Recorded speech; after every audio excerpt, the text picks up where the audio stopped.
স্বামী স্ত্রীর সম্পর্ক নষ্ট হয় মেয়েদের তিনটি ভুল করার কারণে। এই ভুল থেকে আমাদেরকে দূরে সরে আসতে হবে, এমনকি তাদের ডিভোর্স হয়ে যায়, তালাক পর্যন্ত চলে যায় এই তিনটি ভুলের কারণে। এই ভুল থেকে নারীদেরকে দূরে সরে আসতে হবে। নাম্বার ওয়ান, এক নাম্বার হচ্ছে নারীদের অতিরিক্ত জেদ। অতিরিক্ত জেদ যে সমস্ত নারীদের রয়েছে তারা কিন্তু স্বামীর সাথে ভালো ব্যবহার করে না, স্বামীর সাথে অতিরিক্ত জেদ দেখায়, অতিরিক্ত রাগ করে। খবরদার, আপনার স্বামীর সাথে অতিরিক্ত রাগ দেখাবেন না। নবীজি সাল্লাল্লাহু আলাইহি ওয়াসাল্লাম এটাকে নিষেধ করে দিয়েছেন।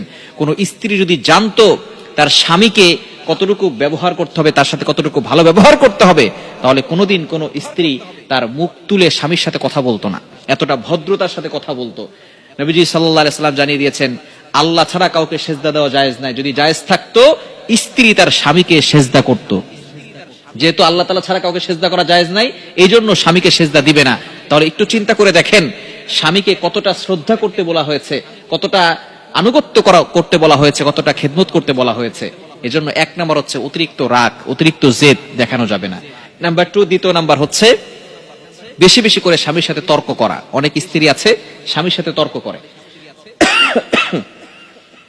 এটা কখনো করবেন না। স্বামীর সাথে যে সমস্ত স্ত্রীরা ঝগড়া করে, তর্ক করে, স্বামীকে মানসিকভাবে চাপ দেয়, সেই সমস্ত স্ত্রীরা বেশি দিন সংসার করতে পারে না।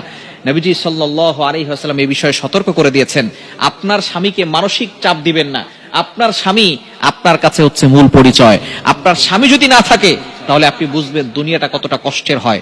যে সমস্ত নারীদের স্বামী নাই, ডিভোর্স হয়ে গেছে, তালাক হয়ে গেছে, মাঝে মধ্যে তাদের কাছে যাবেন, তাদের সাথে কথা বলবেন, তখন তাদের মুখ থেকে শুনবেন দুনিয়াটা তাদের কাছে কতটা বোঝা হয়ে গেছে।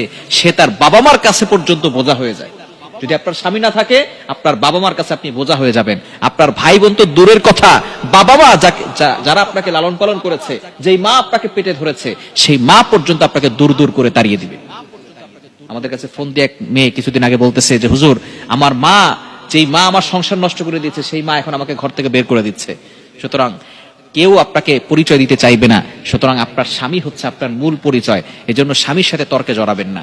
এবং তিন নাম্বার হচ্ছে খুবই গুরুত্বপূর্ণ, সেটা হচ্ছে বাবার বাড়ির কুপরামর্শে নিয়ে যদি চলে তাহলে ওই সংসার বেশি দিন টিকে না।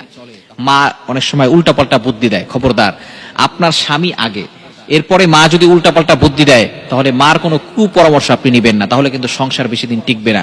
এই বিষয়ে আমাদেরকে সবসময় সতর্ক থাকতে হবে। প্রত্যেকটা নারীকে এই বিষয়গুলো জানতে হবে, যাতে করে তার স্বামীর সাথে ভালো ব্যবহার করে, উত্তম ব্যবহার করে। স্বামী খারাপ হতে পারে, কিন্তু আপনার স্বামী তো ফেরাউনের মতো খারাপ না। আপনার স্বামী ফেরাউনের মতো খারাপ না। ফেরাউনের সাথে হযরতে আসিয়া